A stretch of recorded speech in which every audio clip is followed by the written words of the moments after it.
Hi, hello, and welcome to the second episode of the Death Night Show podcast. While there weren't a lot of people who watched the first video, I was surprised that there were people who reacted to the work overall, so I've decided to continue with it. Anyways, I have another IP coming entitled An Emperor's Journal, which will probably be in the next episode. It is a part of the Sapiotech world-building adventure I tried before. After that, I plan to go back to detailing the Wheel of Time series by Robert Jordan and then Stephen King's Dark Tower series. I don't know where I'll go from there, but that's my plan for the meantime. More likely than not, I'll go back to discussing tabletop RPGs, either ones that are related to World of Darkness or Warhammer 40,000 roleplay. Anyway, before we start, let me invite you again to subscribe to my channel and hit that bell for notifications if you want more content like this. So sit back and make sure your favorite drink is within reach, because here we go again to Twixt City.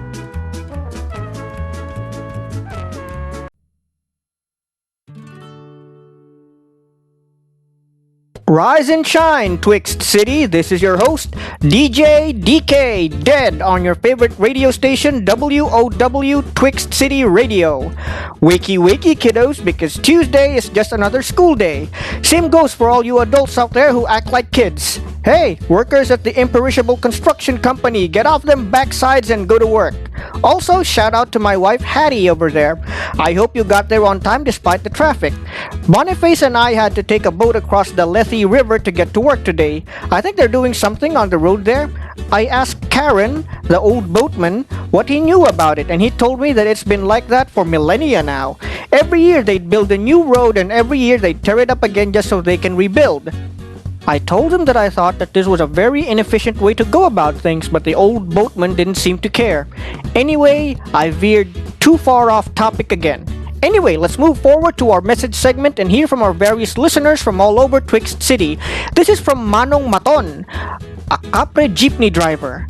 Please give exact change only in the morning. This is especially difficult with the protocols put forth by the Health and Mirth Committee.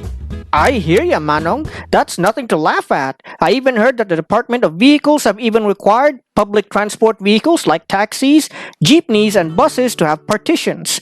In any case, I'll remind everyone to do as the Health and Mirth Committee has stated and recommend that you all wear masks and avoid unnecessary physical and spiritual contact with one another.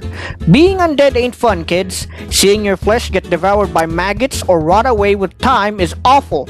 My wife often worries her aquiline nose, something she's very proud of, will fall off while she's at work. And that is if you become undead like us. The Dark Plague will more than likely just make you dead, period. And if you don't take safety protocols seriously, you're likely to spread it to your friends, family, and loved ones too. Anyway, this next message is from Charleston McElroy, school director of both Quicksilver High and Golden Age University. He encourages everyone, students and staff alike, to wear their uniforms properly. Uniforms are a symbol of an institution, and its constituents should wear them proudly. Right you are, Mr. McElroy, right you are. Even I have to wear a uniform over my armor when I start work here in WOW radio station.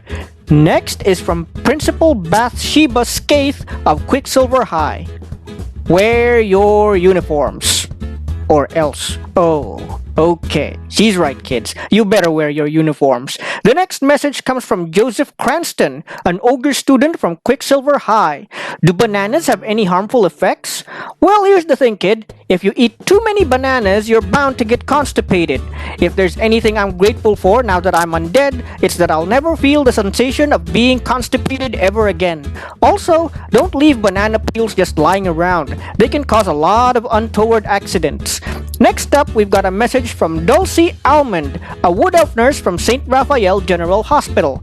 Please bring your own surgical masks and gloves. I don't really mind sharing, but please be responsible enough to bring your own supplies. Ain't that the truth? Okay, now it's time for our horoscope segment. For Libra, don't bother, bro. She never loved you. It was all make-believe. For Pisces, he only loved your cooking. You were never his priority. He's already seeing someone else. For Leo, keep up the good work there in Saudi, or at least pretend to while the supervisor is around. I heard they can be quite troublesome if they catch you being lazy at work. Now it's time for the morning news. This morning, at around 2, a fishing vessel in Moonbeam Bay was rammed and sunk by an infernal ship. Luckily for the fishermen, a mermaid and her pet kraken were nearby who promptly rescued them and brought them ashore. According to the fishermen, the infernal ship attacked them without provocation and nearly killed them. Neither the fishermen nor the mermaid and her kraken ever saw the infernal ship or any of its demonic crew again. However, Mayor Mayer has urged the people, especially the fishermen and the mermaid, not to take the ramming attacks as an act of hostility.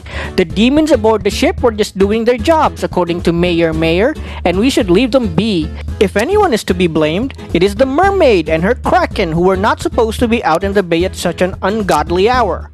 Mayor Mayer encourages everyone to just cooperate with the demons who ply their vessels at Moonbeam Bay, as they have every right to be there, according to him.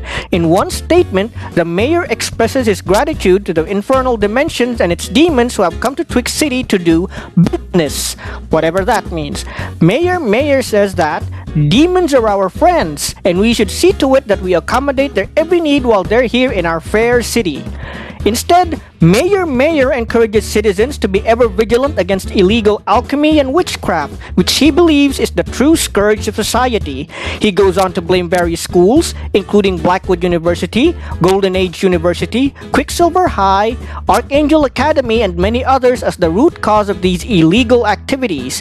He believes that said schools are breeding grounds for amateur alchemists and practitioners of witchcraft, and they should be considered enemies of the state. In other news, the Office of Twix City Healthcare has reported that they have lost over 15 billion gold crowns. Holy! What the? How can? 15 billion gold crowns! That's enough money to buy a fully furnished home in one of the lower supernal dimensions.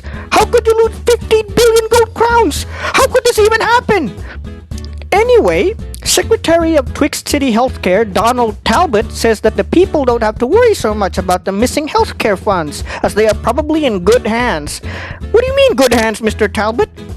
According to Health Secretary Talbot, the 15 billion gold crowns will likely be used for other, more important purposes. What are you even talking about, Mr. Health Secretary?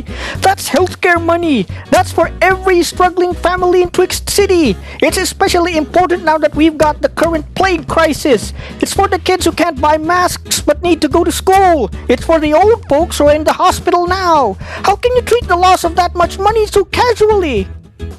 Up next, Councilwoman Amy Ardent has spearheaded a beautification project taking place near the city's beach. They've recently begun building a statue of Mayor Mayer at the beach made entirely of gold. Councilwoman Ardent has stated that this will make Twix City more appealing to extra-dimensional tourists and bring in more commerce from other planes of existence. She has also stated that seeing a golden statue made in the image of Mayor Mayer will surely improve the mental health of citizens who have been forced to stay in their homes because of the dark plague. I really don't know about that, Miss Ardent. Alright, for today's weather, a very large Category 5 typhoon named Duarte has been sighted by Twix City Weather Bureau and will be making landfall by tomorrow. Duarte has a wind speed upwards of 200 miles per hour, and experts have estimated that it may cause about 500 million gold crowns worth of damage to the city. The Twix City Weather Bureau urges all citizens to stay indoors and prepare for the arrival of the Category 5 typhoon.